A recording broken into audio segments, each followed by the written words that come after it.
Disclaimer: Chronically Illing Out is a podcast and weekly roundtable discussion that provides a safe space for real chronic illness and mental health conversations by people with lived experience. We are not trained professionals and we do not claim to be. Rather, we discuss our stories and current events to build community and solidarity. Know that you are not alone, and if you are in crisis, call or text 988. Good morning, everyone. Good morning. Welcome as you start coming on in. We're going to give our Substack friends here a moment as they start coming on in. It's good to see all of you. I'm Nick Paro. Welcome to Sick of the Shit Publications. And as always, welcome to Monday Morning and Chronically Illing Out with my good friend, Beth Cruz, the Possibilitarian's Light.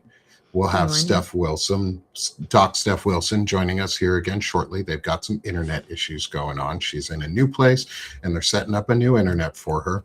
And we'll be down one today with Soso traveling. She's coming home, and she's, I think, on a bus right now going to the airport or in transit. So we're wishing Soso a safe flight, and we cannot, and I cannot wait to hear about her trip more. And I know she's probably going to talk about it a lot on this week's Time for Life. And so I'm excited to see that. That one's got my mom on there. So that's going to be a lot of fun. So good morning, everyone. As I ramble here for just a couple moments, I'm Nick Paro again.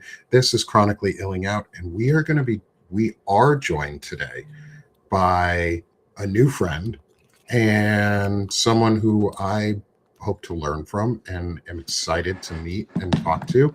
Amelia Hall, who is an accessibility specialist and a member of the chronically ill and disabled community. And I would love for you, I'll let you actually introduce yourself first here, I'd love for you to introduce yourself to the world and to our audience so that they get to know who you are. We're going to have a wonderful conversation today. We have some questions already prepared with Amelia, and we're really, really excited to get to talk. And so, Amelia, I'm going to give you the floor, and then Beth and I will reintroduce ourselves to everyone so that Amelia knows who we are. And good morning and welcome, Amelia.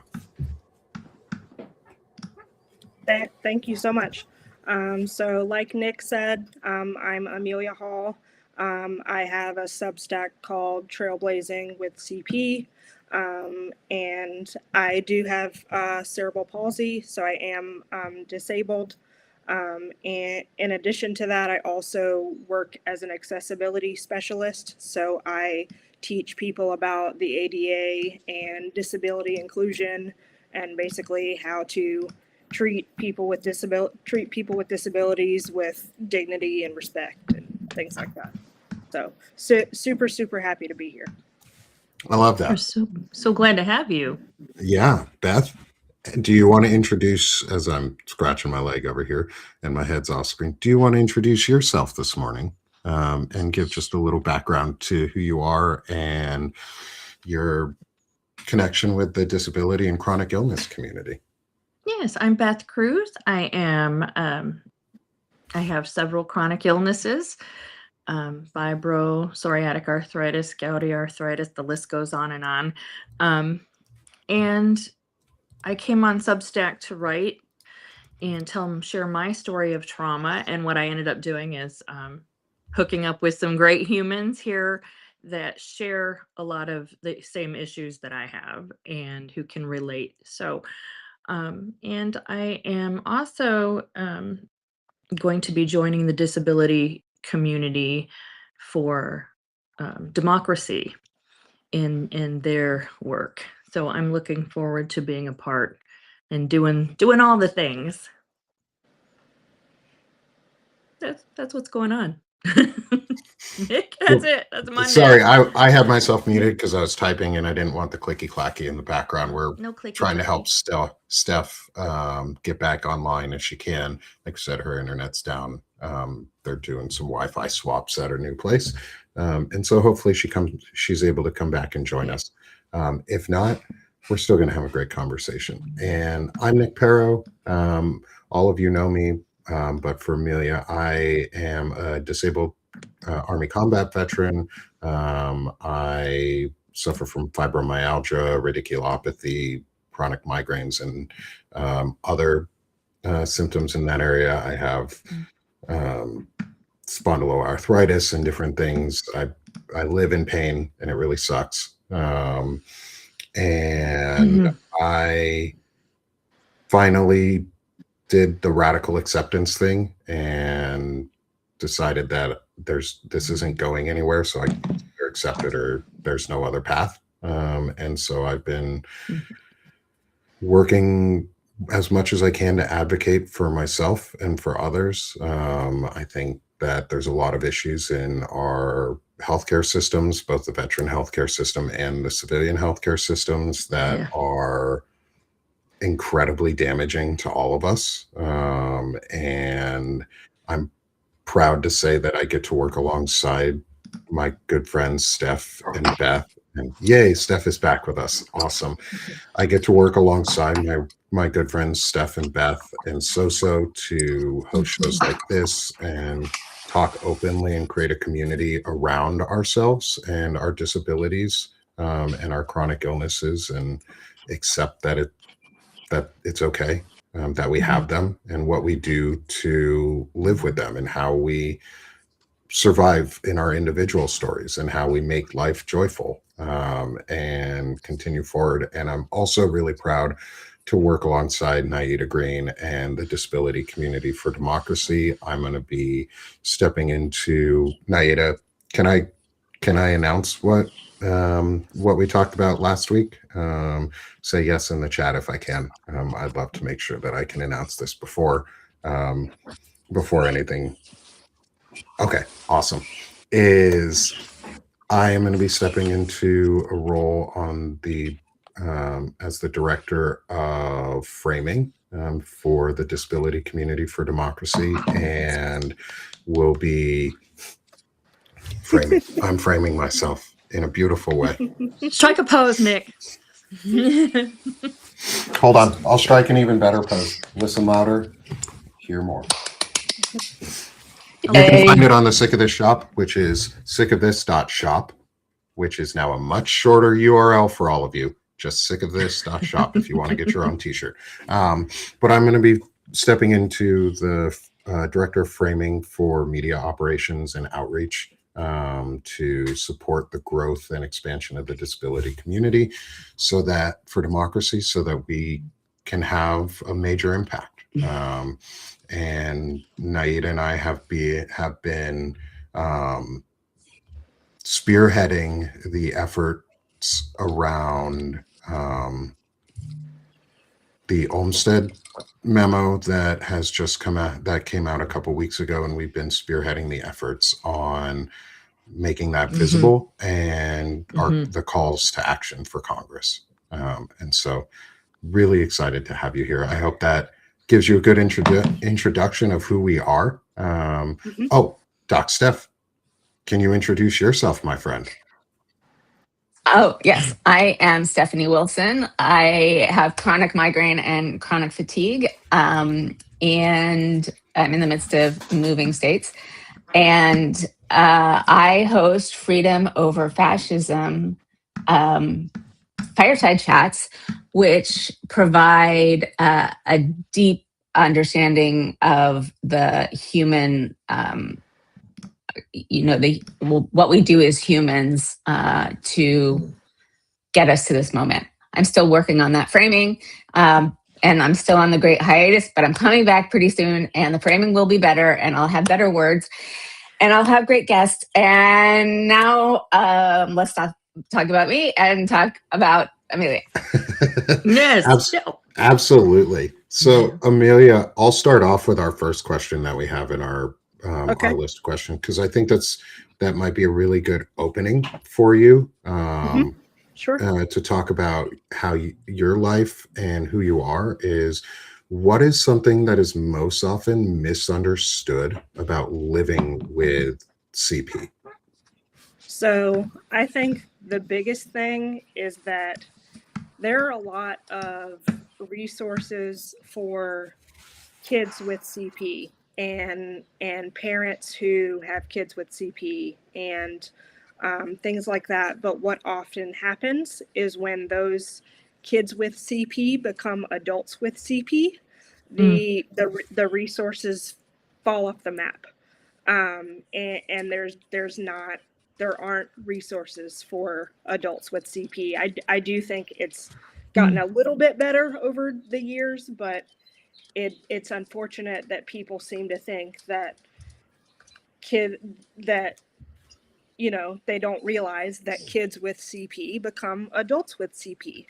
And so there's not a lot of information and support about resources related to, things that you would deal with through aging and things like that. So all the information seems to stop at, 15, 16 years old. I mean, it would seem like that'd be kind of a no-brainer. Yeah. I mean, You but would think so. but then again, with a lot of different things like dealing with adults who have something, well, there's a lot of effort put to the children, like even, adults with autism, with ADHD, with all sorts of, compromised position. I see a pattern, but tell us more. So, let's see. I think so in relation to my own life, so I had physical therapy from the time I was 2 years old until I was 16. And during that time, I also had multiple surgeries and things like that to enhance my independence and help get me moving and so that I could, exist in the world, things like that. And trying to think.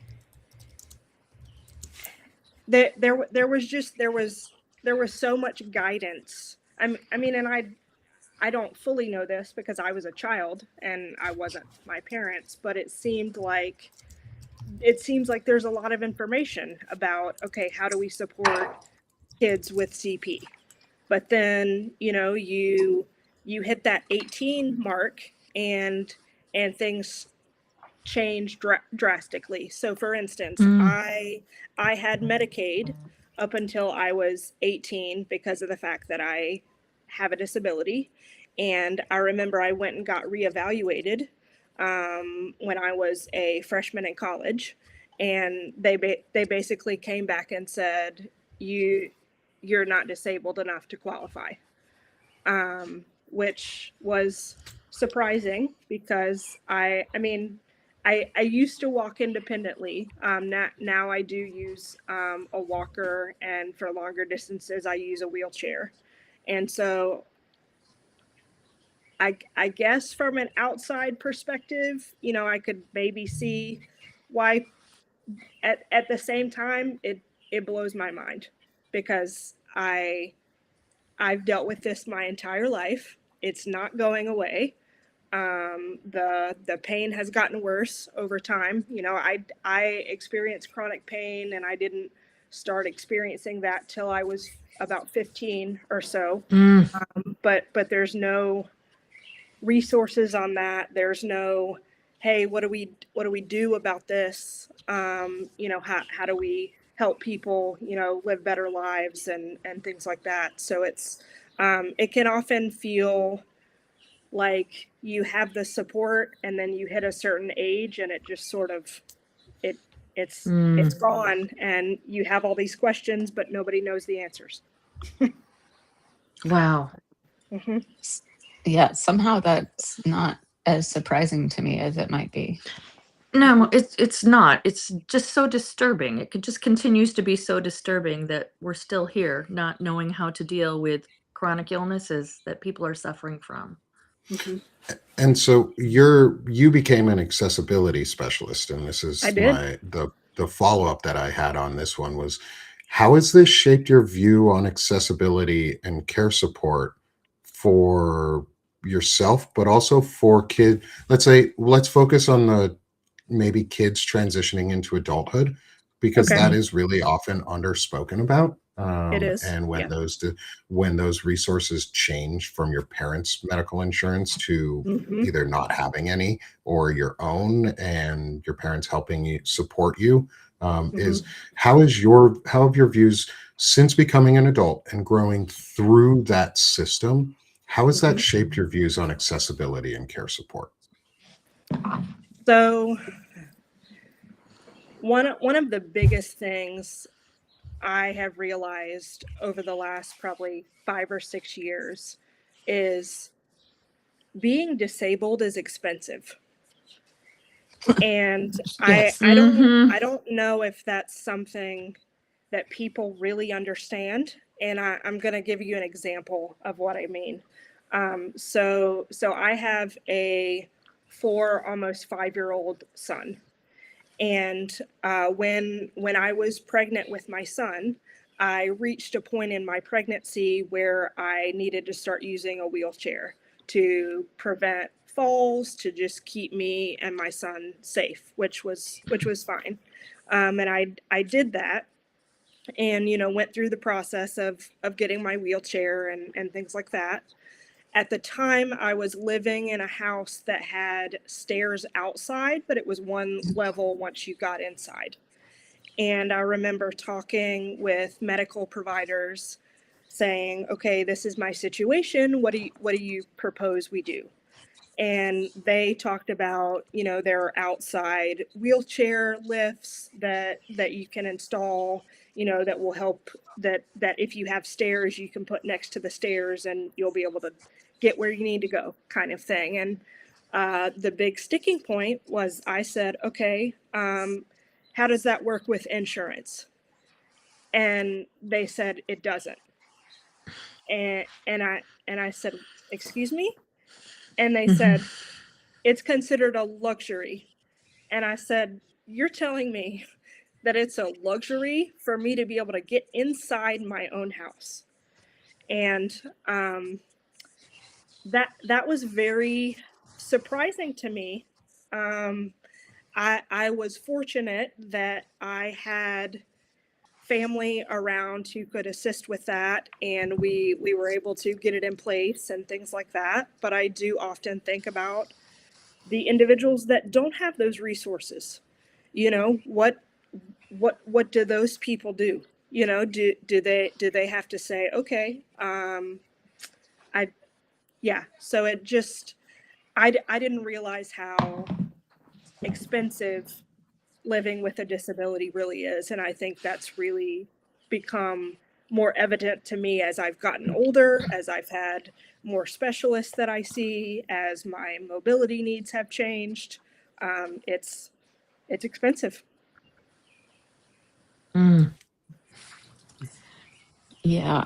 I don't have your particular disability, but I did break my ankle when I was 39 weeks pregnant, and also had you know, the what do I do? And luckily I had the resources from, like, I flew my sister-in-law up from a different state and rented her a car and blah, blah, blah, blah, blah. And that took resources that, was something that, obviously not everyone can do. So it's not the same by any means, but I No.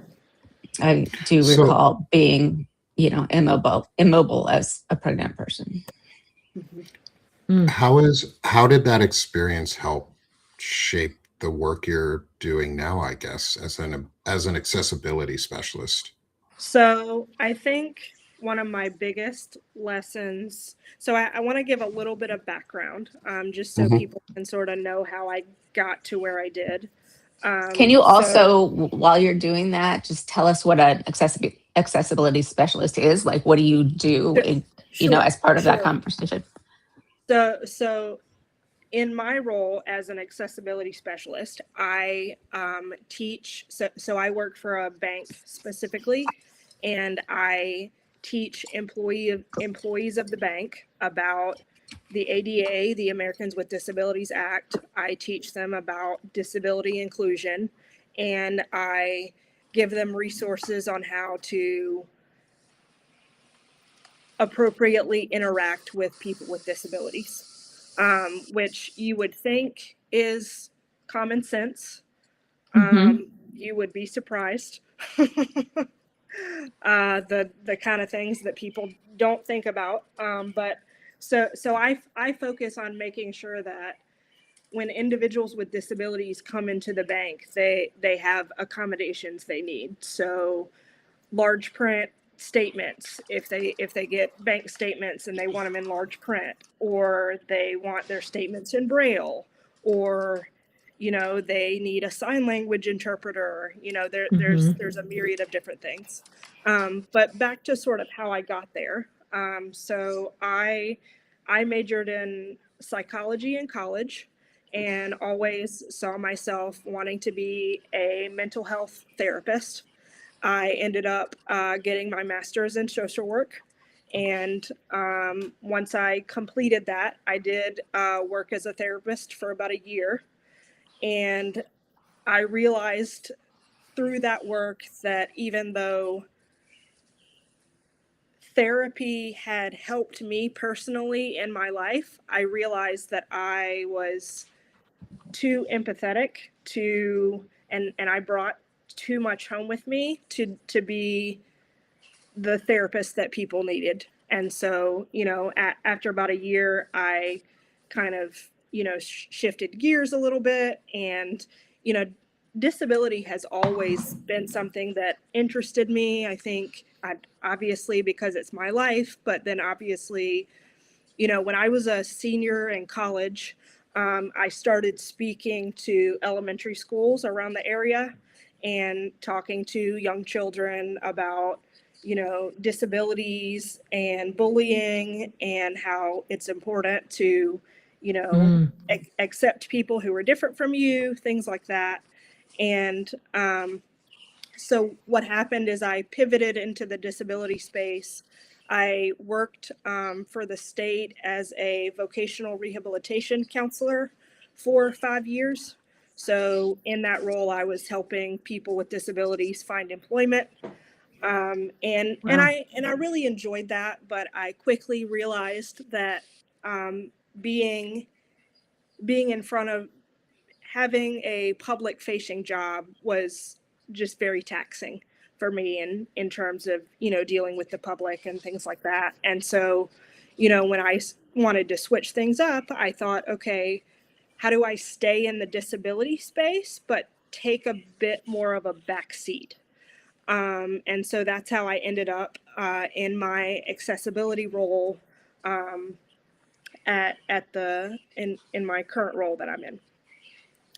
So I'm still in the disability space, but I don't interact with the public on a daily basis. I'm about 1 or 2 steps removed from that. I obviously still provide expertise and my guidance and feedback and things like that, but I don't speak directly with the public, if that makes sense. Mm-hmm. Has that made your work more more enjoyable for you, or has that helped, like, you want to stay doing the work, moving away from the public space a little bit? Very much. I've always been somebody that wanted to help people. And, obviously I got a degree in psychology. I got a master's in social work. I always thought in my head that helping people had to be very direct. And I didn't realize until I got into the accessibility space that I could still be in the disability field and I could still help people, but I didn't have to do it on the front lines constantly. Because for me, I just realized that wore me out a lot more than I imagined it would. And so, yes, because I've been able to take a step back and I'm a little bit more removed, I'm not nearly as stressed in my current role as I was previously when I was working directly with the public, and that definitely has helped me know that this is something I can stick with for a long period of time because a lot of the stress has been removed, which is awesome. Good. That's really great. It's hard to find something where you're doing the thing, reaching the goal that you want to reach without like killing yourself for it. Mhm. Yes. So, what is the thing beyond not being on the first line that you feel is most helpful about what you do? I mean, yeah, what is the most helpful for the greatest number of people? Right. So are you saying what helps other people the most or what helps me? Oh, I guess both. I was thinking other people, like what's the most important accessibility uh, mechanism? Yes. But Yep. I also, it's a really good question, like, for you as well. For sure. Yep. So I want to touch on probably one of the most important things I've learned about accessibility since I got into the field. And it's that accessibility impacts everyone. I think people have a misconception that accessibility is just for disabled people. But it is not just for disabled people because, if you think about curb cuts in terms of, getting off of sidewalks and things like that, that's not just helpful for someone in a wheelchair. That's also helpful for a mom with a stroller. That's helpful for someone who is on crutches for 4 weeks because of a temporary injury. It's helpful for delivery people. It's a wide it's used by a lot more than just people with disabilities. And so I think what I like to remind people is that accessibility benefits everyone. And so because it benefits everyone, we should be building it into systems from the start. And it's mostly not the case. Unfortunately, usually, when accessibility comes into play, people will say, okay, how can we fix this to make it accessible, as opposed to why didn't we make it accessible from the very beginning? So do people consult you? I worked tangentially with an accessibility consultant who was sight disabled. So he would check various products to see whether the screen readers could read it and whether things were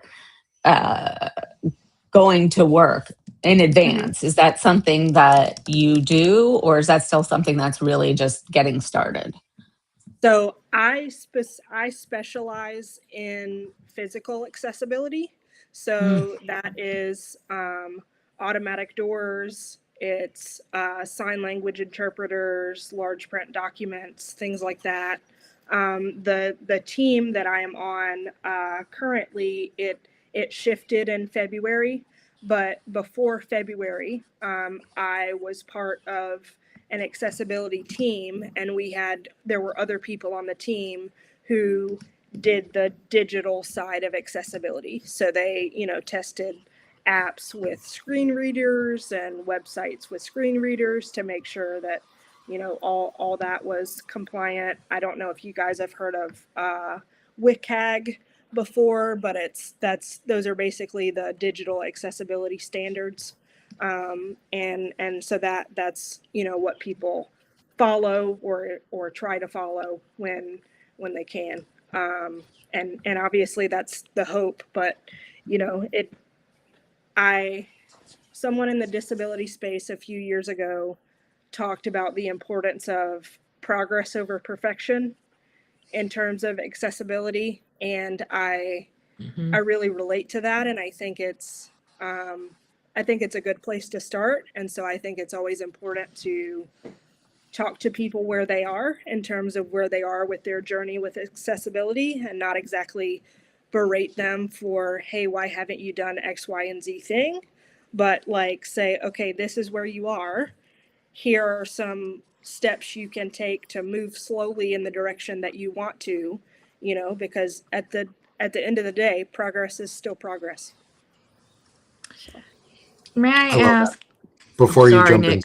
sorry, Beth, before you jump in, I just want to say this one thing. It's a quick, I had a colleague at my last company who had a very similar statement. And I just, from when he said it was that is, perfection is the enemy of progress, because it stops us from getting to actually starting.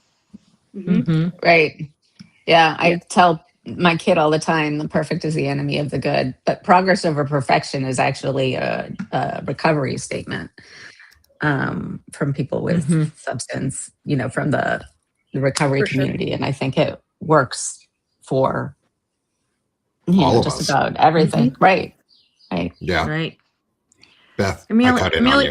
that's okay. What is something that is most often misunderstood about living with CP?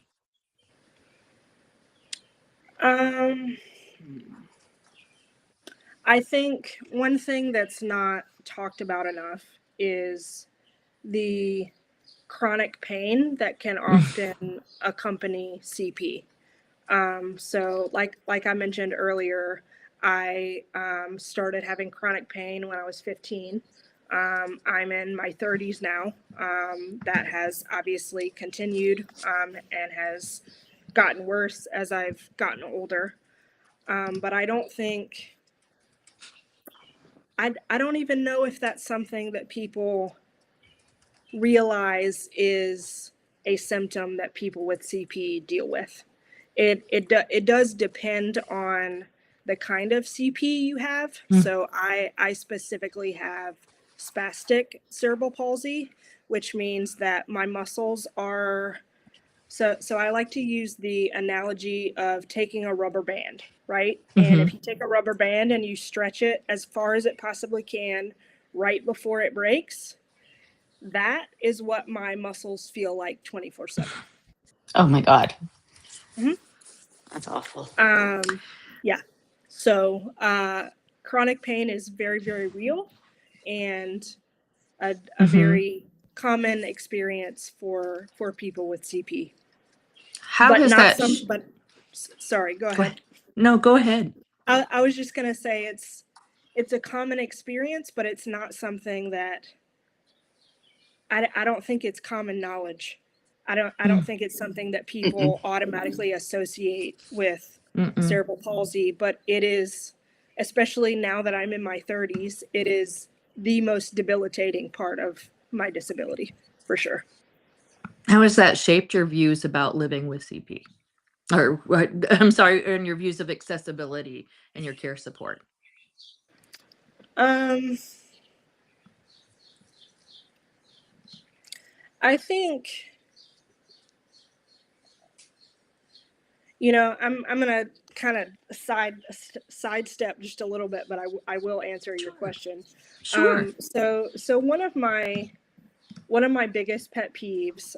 So I always benefit from, just mainly because I have a walker and I use a wheelchair and things like that. I benefit from accessible parking. And one of my biggest pet peeves is when, people who don't have an accessibility parking placard, park in those spaces and they say, "Oh, I'll just be here for a minute," or That's "Oh, I'm waiting," inexcusable. or "I'm waiting on somebody," or like, "Oh, like I'm," and they'll be sitting in the car with the car running, and I think that is my biggest pet peeve. But I think what I've realized over the years is that it's also important to realize that not every disability is visible.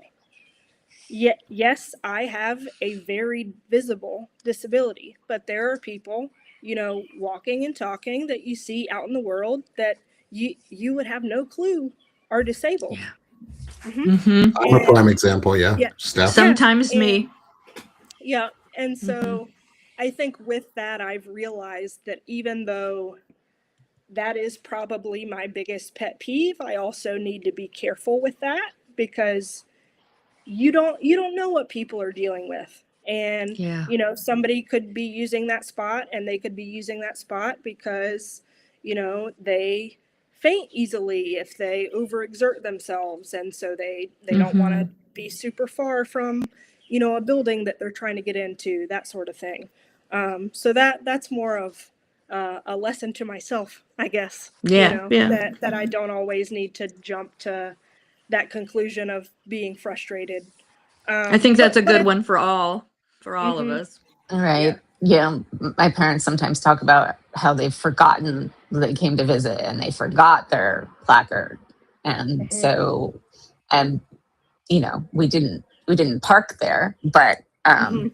but it was certainly a thing where they still can't walk that far, Mhm. but we Mhm. didn't have the Mhm. For ability sure. to. But I like without a placard, no, like that for me is Yeah. like so verboten, like Mhm. it's inexcusable, but it's not for some people. But yeah, no, I get it. Yeah. I'm curious, and I Go ahead, Steph. and then taking this in a little bit, I hope I'm not detouring us too much, but I would really like to know a little bit more about CP and what's what's the mechanism and what's the range of how it presents in lots of different people. Okay. Is that too far afield? No, I will give you my best answer. I do want to say I am no expert. I do live with it, but I am only one person, so my Right. experience is only formulated by that. So the thing about CP is you look at it in terms of the parts of the body it impacts, and so for me specifically, CP primarily impacts my legs. And so that's why part of my type of CP is called diplegia, because that signifies, hey, my legs are what's affected. Some people have just their legs affected. Some people have just their upper body affected. Some people have just their right side affected, or just their left side. So it varies. And there are also, the thing about CP is it's a neurodevelopmental disability that primarily impacts mobility and balance. However, there are also, because it's a neuromuscular disability, it can impact basically any muscles in your body.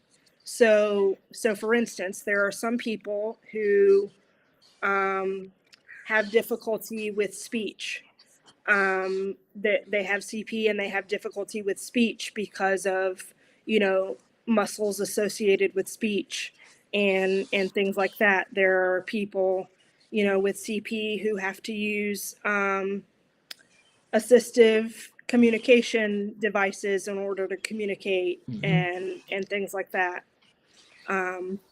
There are people who are ambulatory. There are people who are not at all ambulatory. It's a very wide spectrum.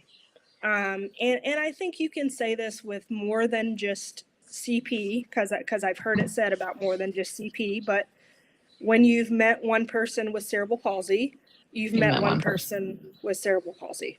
You haven't met the whole community by any stretch of the imagination, and everybody should be treated as their own individual person, and that they have their own lived experience that is their own. So I hope that helps a little bit. But No, I had the It same does for me. question. So yeah, that was I think helpful.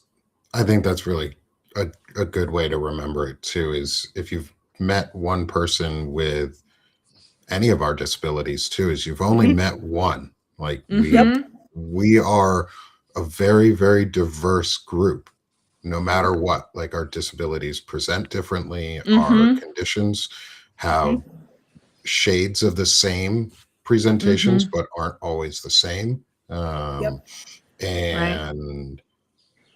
yeah, I love you've gotten a lot of response in the chats on the like, we love the compassion and the just thoughtfulness of how you approach accessibility, and the reminder that it is broader than just the disability community that accessibility benefits. Because, and we say it a lot too, is accessibility is for everybody. Yes. Accessibility makes everybody's life more accessible and more equitable. And that's really where we should be going, because I think we've at least from a policy side or whatever side in our country, we've always focused on equality, but we've never really focused on the equity aspect of it, and how equality doesn't actually provide the structure needed for everyone to have an accessible path to freedom or self-determination or care. And we're seeing those being attacked in different ways or regressed in different ways. But I wanted to comment on your rubber band comment that you made, because I did too. I wrote a poem a while ago about this exact feeling, and I would love to read it. Because it, like I said at the beginning, I have radiculopathy on my left side that goes from roughly here midsection down my entire left side, and it's either in a lightning pain or it feels like a rubber band. And so I've described the way that my tendons and ligaments feel when they snap. And they do the snapback, and it's never the same. So this is a short poem, but I wanted to read it because I think it really fits into what you were talking about. It's been a while since I've read this one, folks, so just give me a second. This is actually this is the third one in the Fibro series that I had started. It's called A Rubber Band Too Tight. Okay, here we go. Let me get back to it. Drop the link in the chat if anyone wants to go like and share that one. I'd love for the poems to come back. I've got to find some time to write some more. Okay, so a rubber band too tight, like a band of rubber pulled too tight, snapping pain to keep you up at night. Snapping pain, like a band of rubber stretched too long, slipping back but never quite so strong. Sliding off, like a band of rubber worn with tears so thin, skipping on gaps with a catch to begin. Skipping on, like a band of rubber, pulling, catching, jolting, never quite the same, skipping, slipping, sliding, worn with overuse, tearing, stretching, rubbing, frayed on edges smooth, popping, popping, popping. Wow. Beautiful. I felt that. Beautiful, Nick. I felt that. When you described that, what I experience is like, I can describe it as somebody's ripping my tendons from my ligaments. It just feels like, and I have that daily, and in different degrees. Some days are better, but it's never gone. And I think people don't understand that kind of pain unless you experience it. It's terrible. That's the only way I can describe it. It's just a ripping. Rubber band is perfect. Thank you. Yeah. That was Thanks for sharing. perfect. And so I wanted to shift as we get towards the end of our discussion. Is I think this is a really important question that we had put together for you, and you had given me feedback on this one, was around Substack and your publication. And we've talked a little bit in the background. And like I said before the show, is whatever resources and support I can provide to boost your work and what you're doing, I would love to. I have really enjoyed getting to talk with you today, and I'd love to have you back too for more discussions. Thank you. What is something that you're most passionate about, that you want to be reflected by your Substack publication, and what is the goal for your Substack? How do you want to use it to how do you want to use it to its fullest?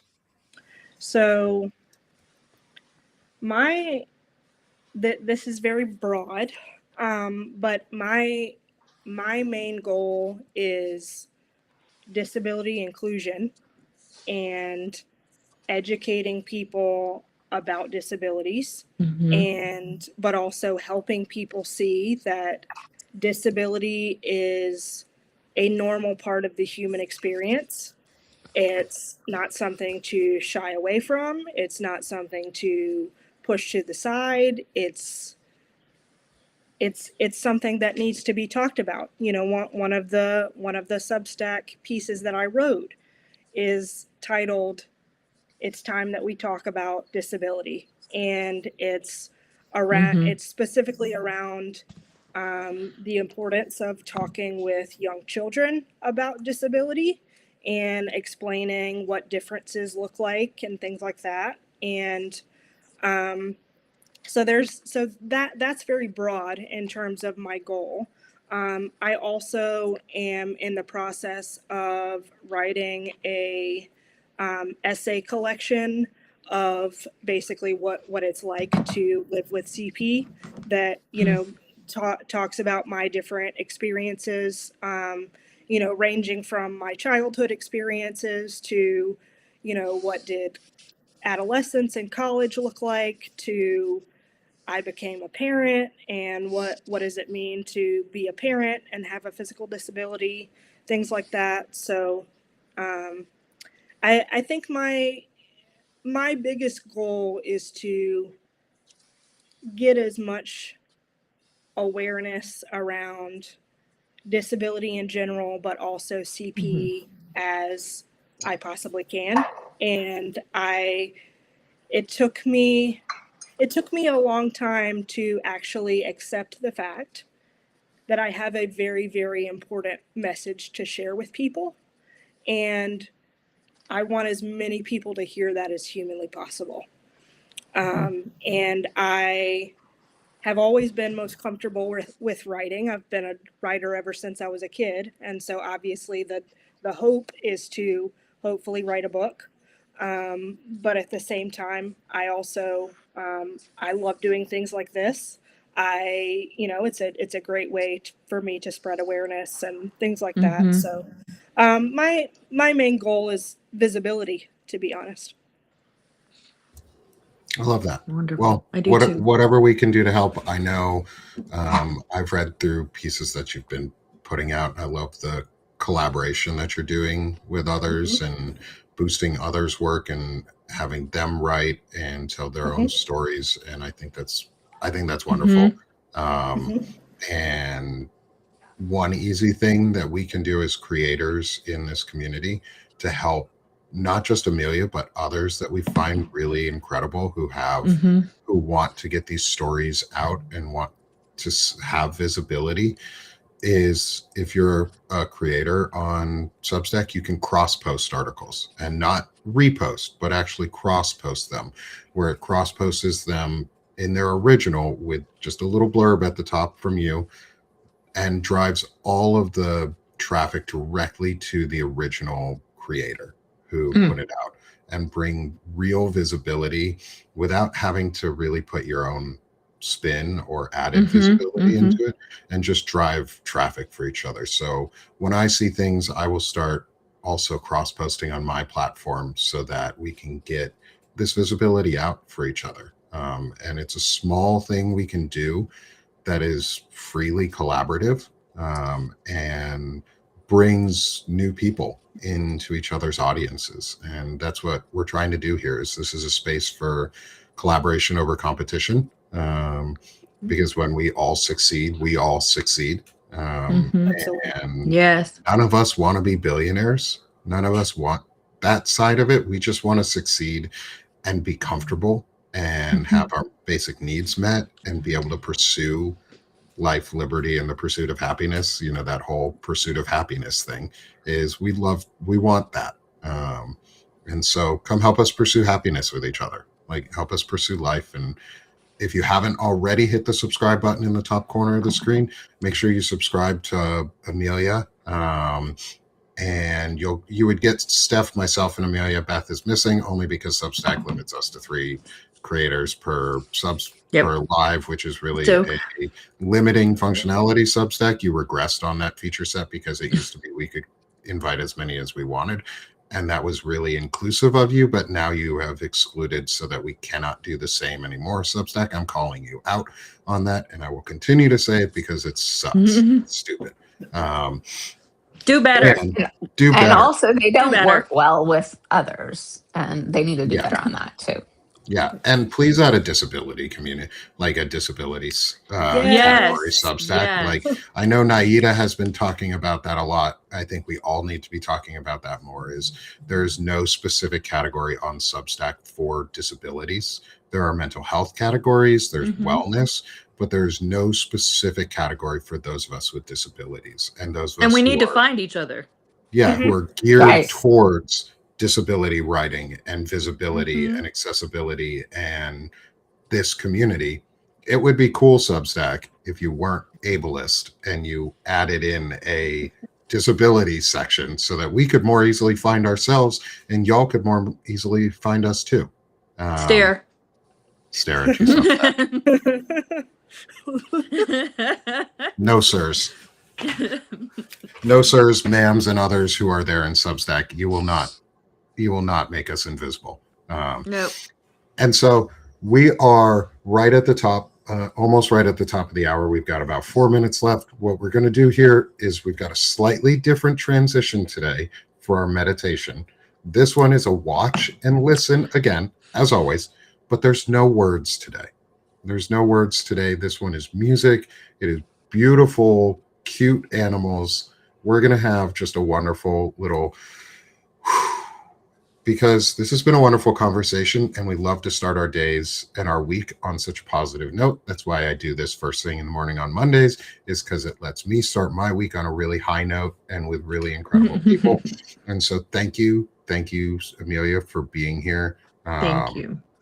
It's amazing. Thank you for Thank teaching. you for having me. I really appreciate it. You're so welcome. I've learned a lot today. Yes. And I'm very appreciative that you came on with us. So thank you so much. And make sure, smash the heart, everyone. If you can, smash that heart, hit the subscribe, listen in as we do our newest meditation of music and pictures only today. This one's going to be This fun. is critters. Make sure and This do is your critters. your breaths in the beginning. Yep. While the Breathe. title's on, 3 deep breaths. No Beth talking today because Beth was painting rocks. So guilty. Beth was painting a Guilty. broken M&M, screaming, my legs. I That was. was the I best. was. And I laughed That through was the the whole best. thing. Okay. See y'all on the flip side here. Don't forget to stay so that we can do our final promotions at the end and let people know where to find each other. So please stay with us. We will be back in just over 3 minutes of some incredible pictures and music this morning.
Thanks so much, Beth. It was That fun. awesome. That was cute. Mm. Amelia, I'd love to start with you as we get to this final part of this, which is promoting ourselves and where people can find you, the work that you're doing. I have a QR code up here that leads to your Substack, so anyone can scan it if they want.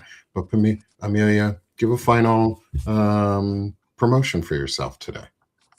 Yep. So I am on Substack. My Substack is Trailblazing with CP.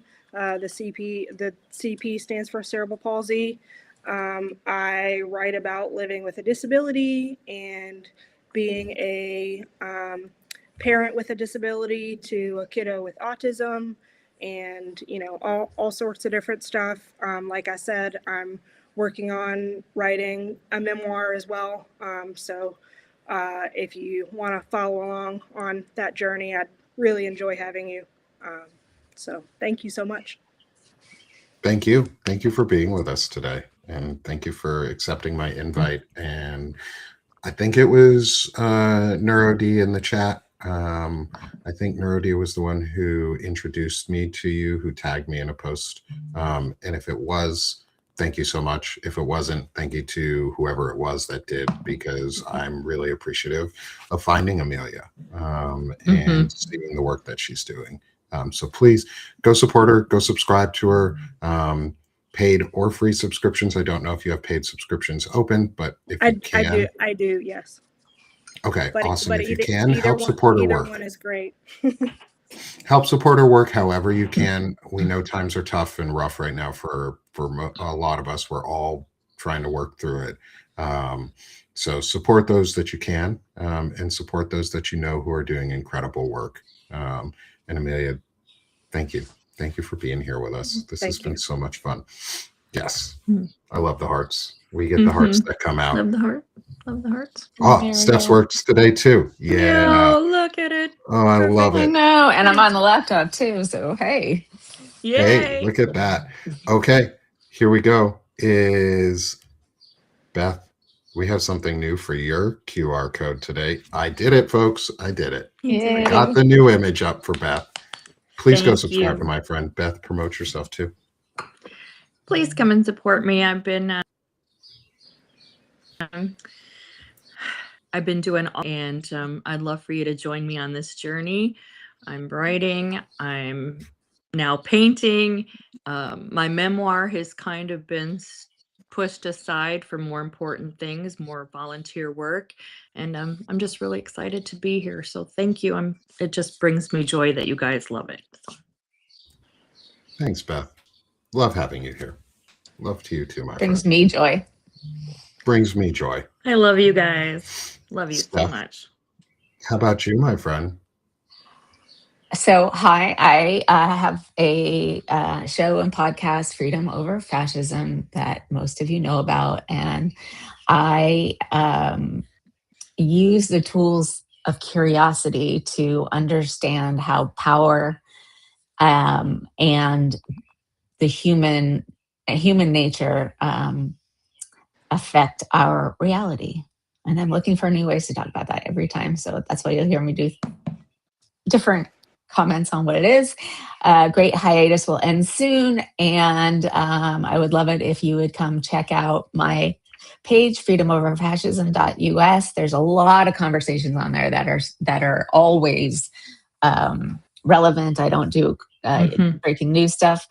And welcome. And if you can subscribe free or paid, great. And I hope to see you later. I love it. There we go. Things are slow on my side to load. Sorry This about guy. that. This guy. Thanks, Steph. This guy. Love it. I love having you here, Doc Steph. I love having your friendship. Thank you.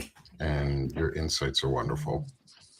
And I'm excited that you're finally feeling settled in a little bit more. This is such a great getting there. group. Yeah. It's my favorite. It's my favorite thing to do. Great group. Yeah. And then finally, come here and support me at Sick of This Shit Publications. We are now officially past the 1 year mark of me losing having my job phased out from the last company. because I was outspoken and all I was asking for was a team, and they refused to give me one. And they kept firing my team without telling me. And so Sorry, not sorry. sorry, not sorry that I'm Sorry, here. not sorry. So glad you're here. I am glad I'm here too, because in the end, what it did was it freed my voice and it let me help find who I am and what I really am passionate about and what I've always wanted to do, which is connect people and build bridges and close those gaps. And I did that work as a DevOps engineer for software development.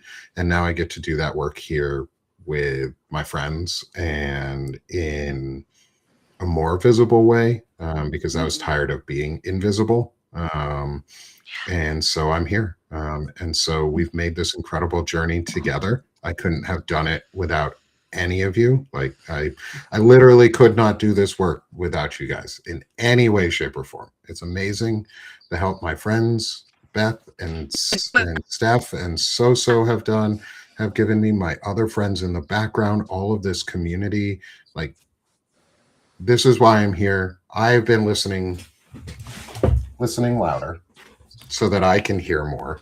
And I hope y'all continue to trust and build this community with me, so that we can collaborate with each other rather than compete and build a better, more visible society for ourselves. So please come support Sick of the Shit publications if you can, paid or free. And you'll see me later today, if you're catching this live, on 2 more shows with Shane Urich for Palin Talk as we talk techno-fascism, and right after with Naida Green as we interview the Oklahoma senatorial candidate, which we're very excited about, on the Disability Community for Democracy's Nothing About Us platform.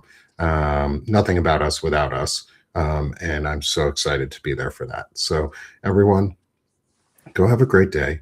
Go enjoy the sun if you can. If the weather's nice and not oppressively hot where you're at, try and go outside and touch some grass in whatever way you can. Get off the screen a little bit. Have some It didn't fun. go so well. It didn't go so well. And like I love to say here at the end of all of our shows before we go is, we're done being sick of this shit. So now we're doing this shit. So have a great day, everyone. Amelia, thank you so very much for being with us today. Really appreciate it. Bye, y'all. We'll see you next week for another Chronically Yelling Out.